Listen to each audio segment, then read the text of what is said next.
Bonsoir à tous et bienvenue dans ce dernier carrefour d'information. Il est 23 heures sur RTI1. Depuis quelques jours, plusieurs départements ministériels sont face aux sénateurs de la Commission des affaires économiques et financières. À tour de rôle, ils présentent le rapport annuel de performance de leur département et présentent également leur budget au titre de l'année 2022, des budgets dont la plupart ont déjà été adoptés. Ouverture à Abidjan de la 4e édition du MIVA, le marché ivoirien de l'artisanat, qui se veut un cadre de créativité et de promotion. Pendant une semaine, les meilleurs produits artisanaux seront exposés. Les visiteurs pourront également découvrir un espace d'expression culturelle.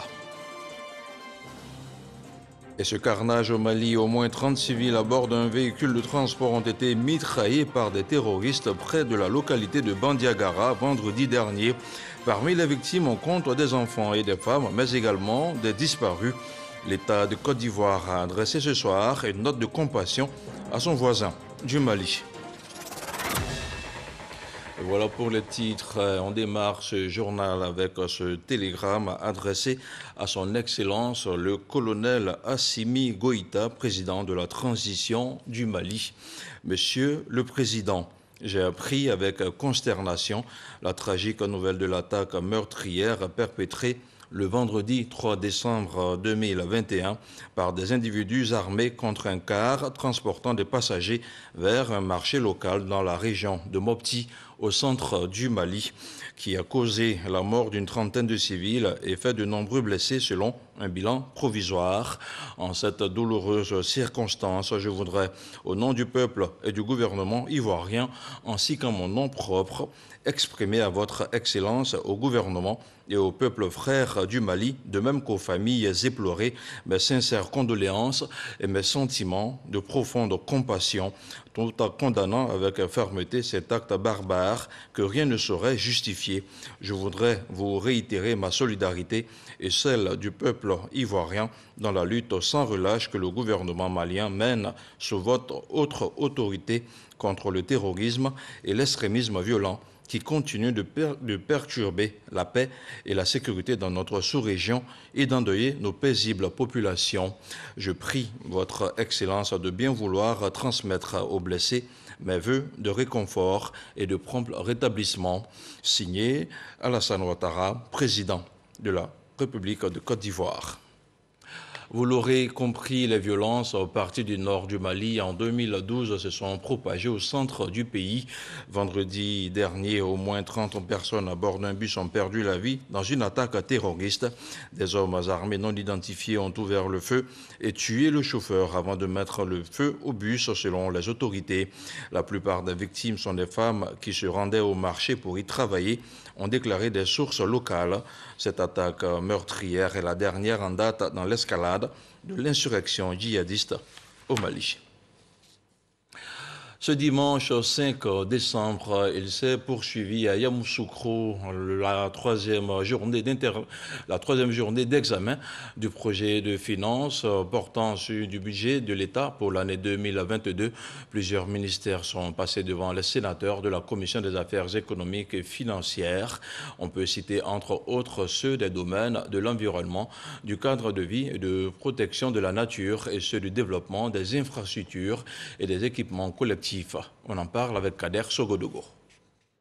Budget 2022 du ministère de la fonction publique, 28 milliards de francs CFA. Le secrétariat d'État chargé de la modernisation de l'administration, 4 milliards de francs CFA. Le ministère de la promotion de la bonne gouvernance, du renforcement des capacités et de la lutte contre la corruption, environ 5 milliards de francs CFA.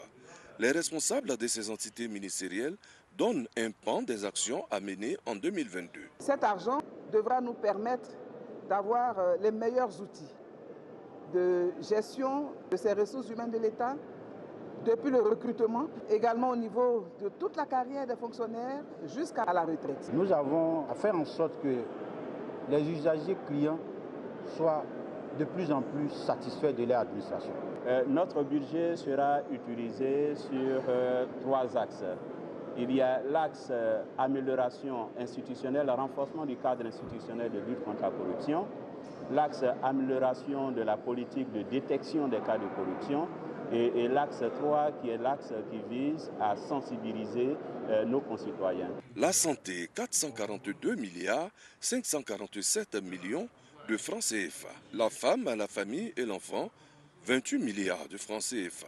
La réconciliation et la cohésion nationale, 3 milliards de francs CFA. Nous allons intensifier la vaccination, faire la promotion de l'hygiène, renforcer notre système donc, de prévention des maladies, des épidémies, mais également faire la promotion de la santé au niveau des Ivoiriens.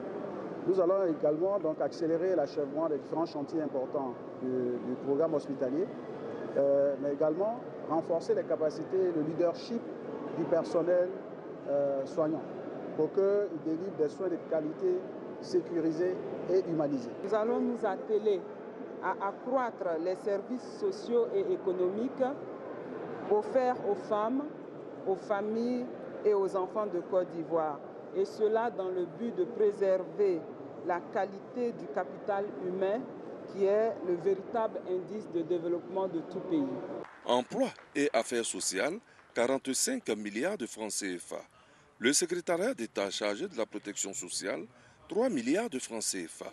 La solidarité et la lutte contre la pauvreté, environ 37 milliards de francs CFA. Les budgets alloués répondent à des ambitions précises. Notre politique d'emploi va consister à améliorer de façon substantielle le taux d'employabilité dans notre pays.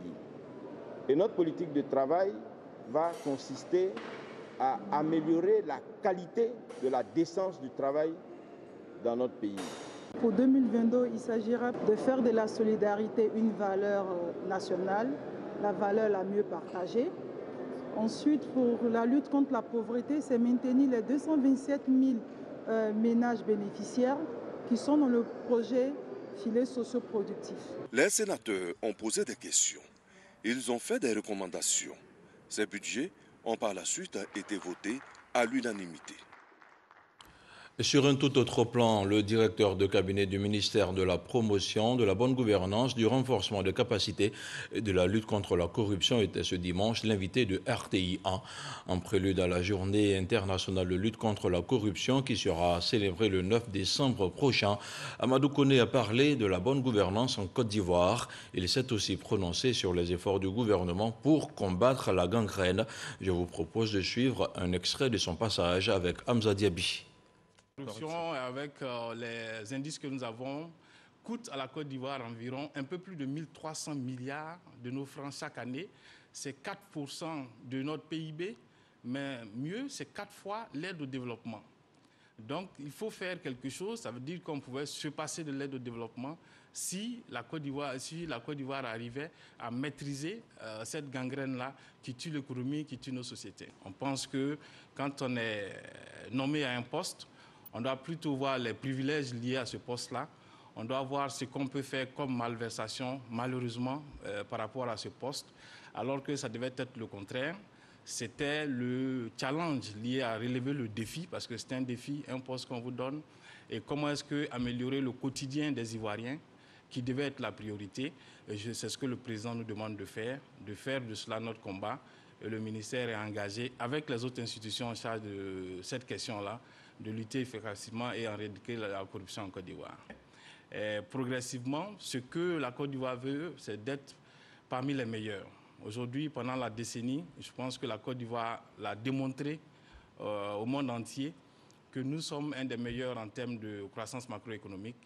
Le président nous l'a fortement recommandé. Il faut que ce soit notre objectif, devenir un des meilleurs en termes de bonne gouvernance. Et je pense que le gouvernement est en train de travailler là-dessus.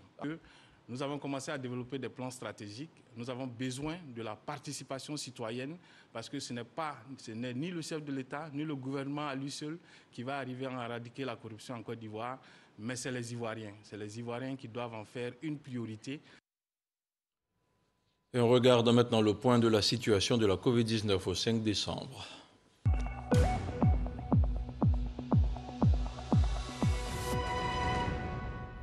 Le ministère de la Santé, de l'Hygiène publique et de la couverture maladie universelle a enregistré ce dimanche 5 décembre 7 nouveaux cas de Covid-19, 20 guéris et 1 décès.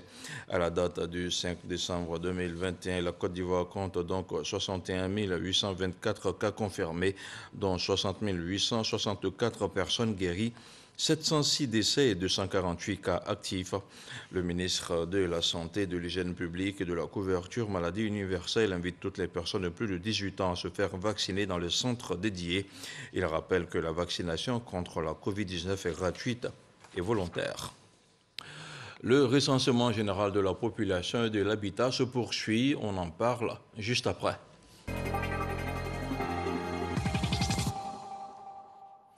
Le coordonnateur résident du système des Nations Unies en Côte d'Ivoire s'est adressé aux populations vivant sur le territoire ivoirien. Philippe Poinceau a rappelé que le système des Nations Unies en Côte d'Ivoire est associé à chaque étape du recensement général de la population et de l'habitat 2021 par le biais de l'UNFPA. La suite dans ce compte-rendu de Michel Digré. Contribuer à chaque étape du recensement général de la population et de l'habitat 2021, c'est la mission que s'est assignée le système des Nations Unies en Côte d'Ivoire par le biais du Fonds des Nations Unies pour la population. Cette action vise à diffuser des données fiables et actualisées du recensement en vue d'une meilleure contribution à la réalisation des objectifs d'un développement durable. Le coordonnateur résident Philippe Poinceau invite les populations à se faire recenser. Le recensement général de la population ne se limite pas à compter le nombre d'habitants en Côte d'Ivoire. Ces données permettront également aux partenaires, dont les Nations Unies, de mieux planifier leurs actions. Nous invitons donc chaque personne vivant en Côte d'Ivoire à participer à ce dénombrement et à se faire recenser. Des représentants de missions diplomatiques et d'institutions internationales délivrent le même message. J'ai eu le plaisir d'accueillir un recenseur chez moi ce matin pour participer au recensement de la population et de l'habitat. J'espère que vous ferez tous de même et ferez bon accueil à ces agents recenseurs qui viendront frapper à votre porte dans les jours et les semaines qui viennent. Excellence invite tous les Libanais à aider les agents qui sont en train de recenser à domicile pour réussir les objectifs du ministère du plan et de développement. Cette 5e opération de recensement s'achève le 7 décembre prochain. Le MIVA, le marché ivoirien de l'artisanat, doit contribuer de façon significative à la croissance économique. C'est en tout cas la volonté affichée du ministre d'État, ministre de l'Agriculture et du Développement rural, qui a procédé à l'ouverture de l'édition 2021. Ouverte depuis vendredi dernier, cette 4e édition enregistre la participation du Burkina Faso comme pays invité d'honneur. Le reportage de Théodore Zozou est commenté par Abou Sanogo. Des métiers à tisser, des poteries, des vêtements sortis de pagnes tissés. Bref, l'esplanade du Palais de la Culture de Treichville transformée en un marché d'œuvres artisanales. Nous sommes à la 4e édition du marché ivoirien des arts, MIVA, une plateforme de promotion de l'artisanat ivoirien. Le marché ivoirien de l'artisanat, c'est surtout une volonté du président de la République de faire de l'artisanat un métier non seulement valorisé, mais aussi de donner cette lucarne à tous nos artisans, d'échanger, de partager et surtout de transférer les différentes connaissances entre les différentes filières de l'artisanat. Ce marché constitue un important outil qui donne de la visibilité à ces produits locaux et de la valeur ajoutée pour ce secteur d'activité comportant 40 corps de métiers avec 245 métiers selon la tutelle. Parmi les exposants des pays frères, ainsi que le Burkina Faso comme invité spécial. Les artisans ont du mal à écouler leurs produits parce que les premiers clients de nos artisans africains, ce n'est pas les Africains eux-mêmes, mais c'est plutôt les expatriés. Et pendant cette crise sanitaire et sécuritaire, il y a moins d'expatriés qui viennent dans nos pays. Et donc le MIVA, c'est l'occasion qui est offerte à nos artisans de pouvoir écouler leurs produits. Une opportunité pour le ministre des PME, de l'artisanat et de la transformation du secteur informel, Félix Anoblé, d'exhorter les populations à la valorisation du Made in Côte d'Ivoire. Je voudrais vous inviter, chers Ivoiriens, à dresser vos tables avec nos poteries, avec nos porcelaines, avec ce que nous produisons chez nous, à vous habiller avec le textile ivoirien. Pour le ministre d'État, Kobena Kwasi Adjoumani, représentant le Premier ministre Patrick Achi, président de la cérémonie. C'est la matérialisation d'une vision du chef de l'État Alassane Ouattara pour sortir ce secteur de l'informel. Le MIVA n'est pas un simple marché où l'on vient pour acheter des objets artisanaux. Il est aussi et surtout un cadre qui invite les entreprises artisanales à se formaliser. Il est également source de créativité et de promotion où se côtoient les meilleurs produits artisanaux. Au menu de cette 4e édition du MIVA, des journées dédiées, des conférences, des formations, un village gastronomique. Le MIVA est institué depuis 2014. Dans la commune de Yopougon, le mouvement pour le soutien des actions de développement du RHDP a fait sa rentrée politique. Dans le quartier de Port-Bouédieu, et les habitants ont communié en toute fraternité. Parrain de la cérémonie, le ministre Adama Diawara les a invités à célébrer la diversité culturelle et à œuvrer pour la cohésion sociale. Témoin de la cérémonie, Didier Nguessan. Le Boloy et le Zaouli en prestation.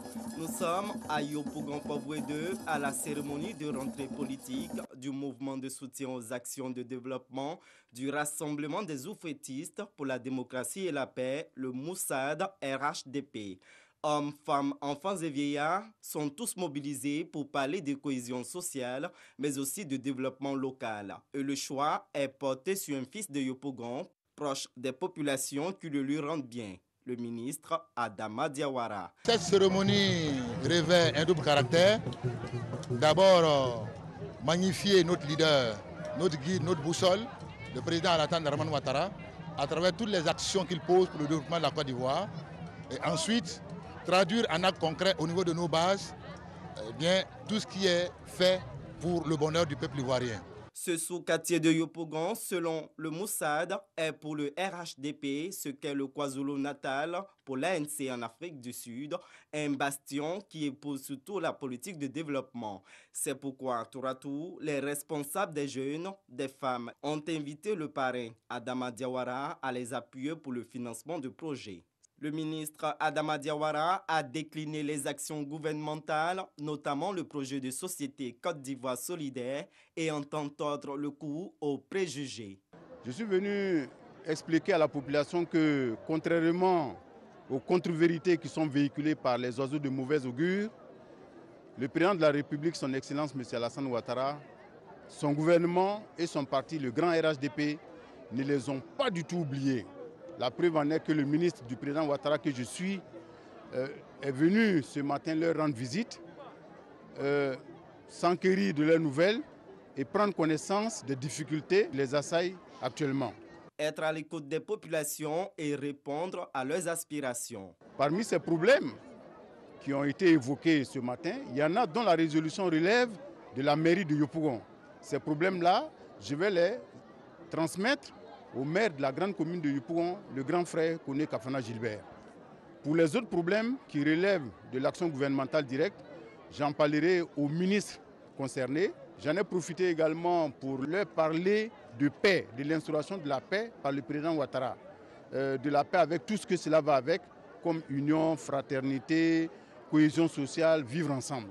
Des actes joints à la parole avec plusieurs dons en espèces pour toutes les couches sociales. En début de cérémonie, le ministre de l'Enseignement supérieur et de la Recherche scientifique a déposé une gemme de fleurs en hommage aux martyrs de Port-Bouédieu.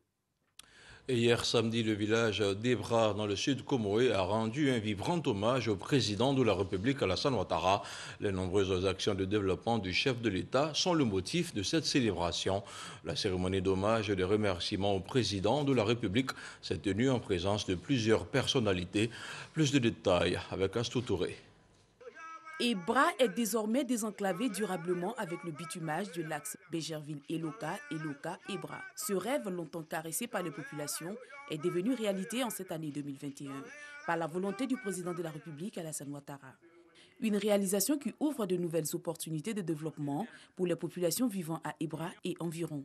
Le développement frappe à la porte d'Ibra. Ibra n'est plus enclavé. Ibra sera accessible. Nous disons merci au chef d'État, nous disons merci vraiment pour ce cadeau qu'il offre à la population d'Ibra. Les populations d'Ibra ont souhaité donc, en signe de reconnaissance, organiser cette cérémonie d'hommage dénommée Fête du Goudron, pour dire merci au président de la République qui pose des actions de développement sans considération de l'appartenance politique. Occasion pour le ministre des Transports d'exhorter les populations à plus de vigilance. On constate malheureusement que plus les routes sont neuves, belles, plus le nombre d'accidents de la circulation augmente. Donc en tant que responsable de la sécurité routière, lancer un appel à la prudence aussi bien donc, aux usagers, aux transporteurs, aux conducteurs sur la route, mais également aux piétons. Cette journée de reconnaissance a été l'occasion pour le président du conseil régional du Sud Comoé, Eugène Aka Awele, de rappeler les nombreuses actions menées par le président de la République, Alassane Ouattara. Sans chemin qui mène vers d'autres horizons, il n'y a pas de possibilité d'évolution. Grâce à cette infrastructure, l'économie d'ici sera plus dynamique parce que la circulation des hommes, des biens, des produits et des services s'en trouve facilitée. Ibra sera désormais un lieu de ressourcement, de rencontre, de tourisme. Rien ne pourra désormais empêcher ceux qui veulent y passer un temps de s'y rendre et de découvrir les richesses culturelles, humaines, sociales, économiques dont cette localité regorge. Le président Alassane Ouattara démontre bien qu'il est le fils du père fondateur de la Côte d'Ivoire moderne. Représentant le Premier ministre Patrick Achi, au patron de la célébration de la fête du Goudron, le ministre Adom a rappelé les nombreuses opportunités qu'offre ce désenclavement. Aujourd'hui, Ibra retrouve une seconde vie. L'ouverture de l'embouchure du fleuve Comoé à Grand Bassam est une opportunité de reprise de l'activité économique et touristique. Pour demeurer dans cette dynamique de paix, de cohésion sociale et de développement, vœu si cher au président de la République, Alassane Ouattara, j'appelle au nom du Premier ministre tous les citoyens à la culture de la paix et de la cohésion nationale, valeurs qui pourront relever tous les défis de résilience. La fête du Goudron à Ibra a également été marquée par de nombreuses danses traditionnelles et des dons au président de la République, Alassane Ouattara. Et on continue à parler de développement avec le ministre gouverneur des districts autonomes de montagne a été installé officiellement samedi au stade Léon Robert Demont. Albert Flindé a été investi par Kandia Camara, représentant le Premier ministre Patrick Achi. Plusieurs membres du gouvernement ont également pris part à la cérémonie. Le témoignage d'Ève Boué. Stade Léon Robert Demont, la ministre d'État, ministre des Affaires étrangères, de l'intégration africaine et de la diaspora, Kandia Camara, marraine et représentant le Premier ministre Patrick Achi, installe officiellement Albert Flindé, ministre-gouverneur du district autonome des montagnes, en présence d'un parterre de personnalités dont plusieurs membres du gouvernement, des élus, cadres et populations du district des montagnes. Albert Flindé a une idée claire de sa mission. La vision du chef de l'État en créant ces districts autonomes est donc simple et claire. Il s'agit d'offrir aux populations de Côte d'Ivoire leur propre développement pour elles-mêmes et par elles-mêmes. Concernant le district autonome des montagnes, nous n'ignorons pas qu'il accuse un relatif retard dans le cadre du développement. C'est pourquoi je vais m'employer en tant que ministre-gouverneur qui coordonne les activités de l'administration déconcentrée et des administrations décentralisées à présenter une synthèse de ce que j'ai comme ambition pour notre grand district. Les districts autonomes ont donc été créés pour parachever la décentralisation. Les districts autonomes deviennent ainsi le dernier anneau qui vient achever le dispositif institutionnel de la décentralisation. Désormais, les 14 districts autonomes ont les clés pour conduire des stratégies de développement local sous l'autorité du Premier ministre, son Excellence, M. Achi Patrick. Le ministre-gouverneur aura sous sa gestion 3 régions, le Gaumont, le Cavali et le Tonkpi, 13 départements, 17 communes, 73 sous-préfectures. Et on reste à l'intérieur du pays pour parler cette fois-ci de défense. Plusieurs soldats ivoiriens et français ont été largués dans le ciel de Yamoussoukro. Des unités parachutistes avaient pour mission de mettre en œuvre des procédures de déploiement par air et d'accomplir une autre mission dans un scénario fictif. L'exercice aéroporté baptisé Michel a duré 48 heures. Le témoignage d'Abou Sanogo. Un groupe de terroristes s'est installé dans cette zone dans la périphérie de Yamoussoukro, affichant même son emblème. Mercredi 1er décembre, il lève 12 heures. Alerté de la situation, un dispositif franco-ivoirien est mis en place. Une compagnie parachutiste de forces armées françaises, au terme d'un vol sans escale depuis la France, largue 80 parachutistes avec leurs équipements complets au-dessus d'une zone de mise à terre en 4 passages. Dans leur fuite, les terroristes vont se réfugier dans ce grand bâtiment et ils seront très vite débusqués par les forces franco-ivoiriennes. L'objectif est clair, récupérer la zone dans son entièreté.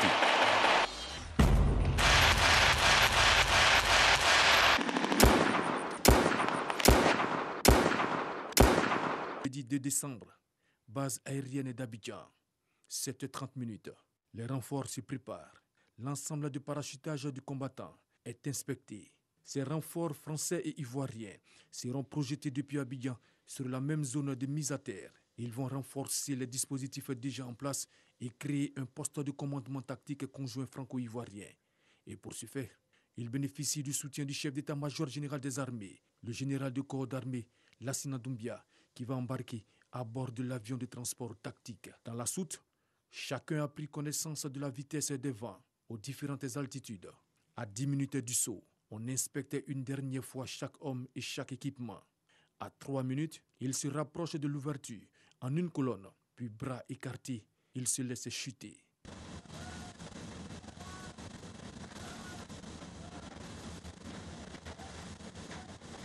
Au sol, les militaires déployés vont protéger la zone et continuer le combat.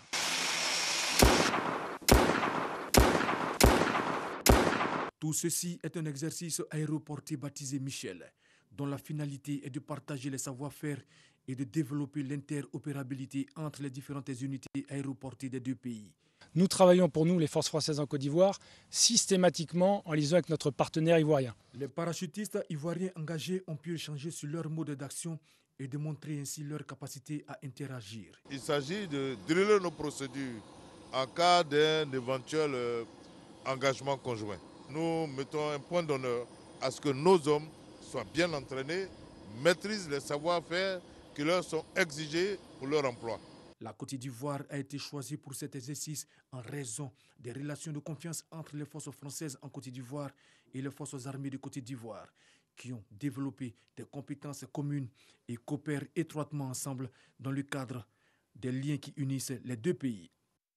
On parle maintenant de protection sociale. Une vingtaine de motos viennent d'être remises aux directions régionales du ministère de l'Emploi et de la Protection sociale. C'est un don de la Caisse nationale d'assurance maladie, des engins destinés aux différents points focaux en vue de faciliter leur mission sur le terrain. Salimata Dia. Renforcer la capacité de mobilité des points focaux du ministère de la Protection sociale dans leur mission de proximité. C'est le but visé avec la remise de 29 motos à leur direction régionale par l'ACNAM, la Caisse nationale d'assurance maladie. Ces engins à l'effigie de la CNAM devront d'une part permettre d'assurer une meilleure visibilité de la CMU sur le terrain et d'autre part faciliter et renforcer la mise en œuvre des actions que sont l'organisation et l'animation des séances de sensibilisation, la supervision des séances d'enrôlement, la distribution des cartes aux populations, les visites dans les centres de santé, toute autre activité qui concourt à la bonne mise en œuvre de la couverture maladie universelle. Les bénéficiaires sont exhortés à une utilisation à bon escient des engins. Merci d'avoir satisfait une partie de notre plaidoyer, car ces motos viendront à n'en point douter booster nos performances sur le terrain. Adama Kamara, le ministre de tutelle, a rappelé l'importance de leur mission au service des populations. Au-delà de la couverture maladie universelle, la ronde sociale voulue par son Excellence, Monsieur le Président de la République, pour faire la promotion de tous les instruments de protection sociale existant dans notre pays soit une réalité, sachez que nous nous employons à accroître vos mobilités afin que la volonté de son Excellence, Monsieur le Président de la République, soit une réalité. Des capacités renforcées pour le bien-être des populations. Et on s'intéresse maintenant à l'actualité hors de chez nous. En Gambie, le président sortant Adama Barrow a été ce dimanche officiellement déclaré vainqueur de la présidentielle par la commission électorale. Adama Barrow est arrivé en tête après des comptes de la quasi-totalité des votes au lendemain d'un vote crucial pour cette jeune démocratie. Un résultat final contesté par son adversaire Ousseynou Darboe qui dit se réserver tous les moyens d'action. C'est maintenant l'heure du 7 sur 7, le tour de l'actualité dans le monde. Et c'est une sélection de Moussa Konaté avec le récit de Sephora Zegui.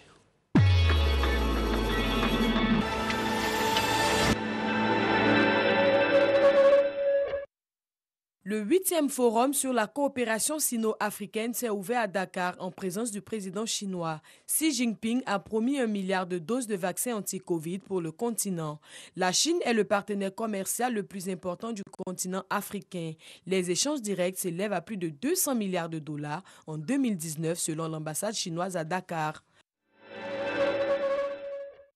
Les forces de sécurité soudanaises ont tiré mardi 30 novembre à Khartoum des grenades lacrymogènes sur des milliers de manifestants réclamant à nouveau un transfert du pouvoir aux civils. Des policiers armés de fouets, selon des témoins, ont pourchassé des manifestants aux abords du palais présidentiel, l'ancien QG du dictateur Omar el-Béchir. Une dizaine de villes auraient été reprises aux rebelles tigréens, a assuré ce mercredi 1er décembre un porte-parole gouvernemental. Parmi elles, certaines sont stratégiques comme Chifra sur le front Est, Chewa-Robi sur le front Sud et Guéchena sur le front Ouest. Les autorités d'Addis Abeba avaient lancé une contre-offensive et intensifié les frappes de drones ces derniers jours. 2 soldats des forces armées béninoises ont été tués dans la localité de Porga, près de la frontière avec le Burkina Faso. Un djihadiste a été abattu par nos forces, a précisé le colonel Fructueux Gbagidi, chef d'état-major de l'armée de terre, dans un message adressé aux officiers béninois diffusé sur les réseaux sociaux. Le nombre de cas d'infection au variant Omicron détecté en France monte à 12 désormais, selon le dernier bilan actualisé le vendredi 3 décembre dernier, au soir par les autorités sanitaires. Plusieurs territoires français sont touchés par ce variant du Covid-19. Ce variant, d'abord repéré au Botswana et en Afrique du Sud, est présent dans une trentaine de pays et sur tous les continents. Les Gambiens se sont rendus aux urnes pour l'élection présidentielle. Samedi, les bureaux de vote se sont ouverts depuis 8 heures et devraient être fermés à 17 heures. 6 candidats, dont le président sortant Adama Barrow, étaient en lice pour cette élection. Au cours d'une visite de 3 jours en Grèce, le pape François a fait une escale ce dimanche matin dans le camp de réfugiés de Lesbos où vivent actuellement un peu plus de 2000 demandeurs d'asile. C'est la 2e visite du souverain pontife après 2016 sur cette île grecque, symbole des flux migratoires à destination de l'Europe. Il a exhorté les pays de l'Union européenne à agir urgemment sur la question.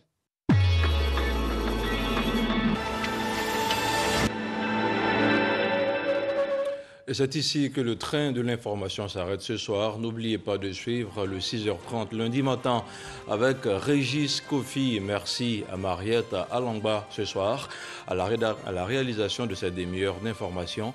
Bonsoir et que la paix soit avec vous.